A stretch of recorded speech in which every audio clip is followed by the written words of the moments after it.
Peter's new adventure. Once upon a time, in a cozy burrow under the roots of a mighty fir tree, lived Peter Rabbit with his mother, Mrs. Rabbit, and his three sisters, Flopsy, Mopsy, and Cottontail. One sunny morning, after munching on a breakfast of chamomile tea and blackberries, Peter's mother put on her shawl and basket and prepared to go to the market. "Remember, my dears," she warned as she prepared to leave, "do not go into Mr. McGregor's garden. You may play in the meadow or down the lane, but keep away from his garden." Flopsy, Mopsy, and Cottontail, good little bunnies that they were, decided to collect blackberries in the meadow. Peter, however, still remembered the taste of Mr. McGregor's lettuces and couldn't resist the thought of another adventure.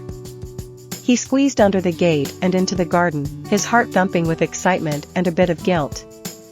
Peter hopped quietly along the garden paths, his eyes wide with the thrill of the forbidden.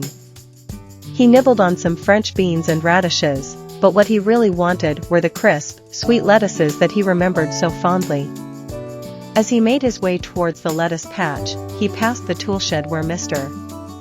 McGregor stored his garden tools and suddenly heard a noise. It was a soft whimpering that piqued Peter's curiosity. Creeping closer, Peter peered into the shed through a crack in the wooden planks. Inside, he saw a small, gray squirrel caught in a net. The squirrel was frantically trying to free itself, but to no avail. Peter knew all too well the dangers of being caught by Mr. McGregor and, despite the risk to himself, he knew he couldn't leave the squirrel in distress. Peter squeezed through the crack and into the dark, musty shed. The squirrel paused and looked at Peter with wide, fearful eyes. "Don't worry," whispered Peter softly, "I'm here to help you."